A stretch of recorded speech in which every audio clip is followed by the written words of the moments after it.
You know, when you work on a mission this long, it feels like a part of you. I've been a space enthusiast since I was 4 years old. Getting to work on a mission like this it's a dream come true. To me, Dawn is truly Earth's first interplanetary spaceship.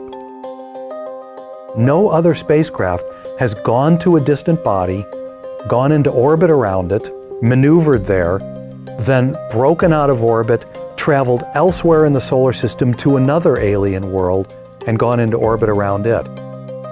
And it does that with ion propulsion, which I first heard of in a Star Trek episode. We've turned ion propulsion from science fiction into science fact. The Dawn mission really is a journey back to the beginning of the solar system, and that's why we call it Dawn. We chose 2 time capsules from the beginning of the solar system, Vesta and Ceres, which are the most massive and largest bodies in the main asteroid belt. They both formed very early when the solar system was forming out of the protoplanetary disk, and yet they ended up in these 2 very different states. Vesta is a dry, rocky body that looks a lot like our moon, whereas Ceres had a lot of water, and it looks much more like the icy moons of the outer solar system.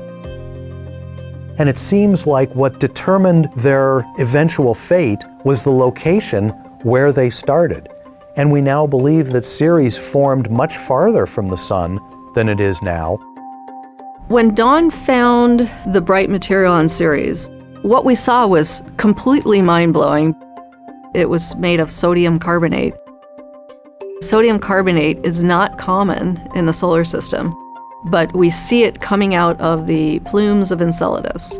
We see it in lakes on Earth, and here it was on the surface of Ceres. The mission will end when Dawn runs out of the conventional chemical propellant that it uses to orient itself in the zero gravity of space. Dawn will become this inert celestial monument in orbit around the dwarf planet that it unveiled.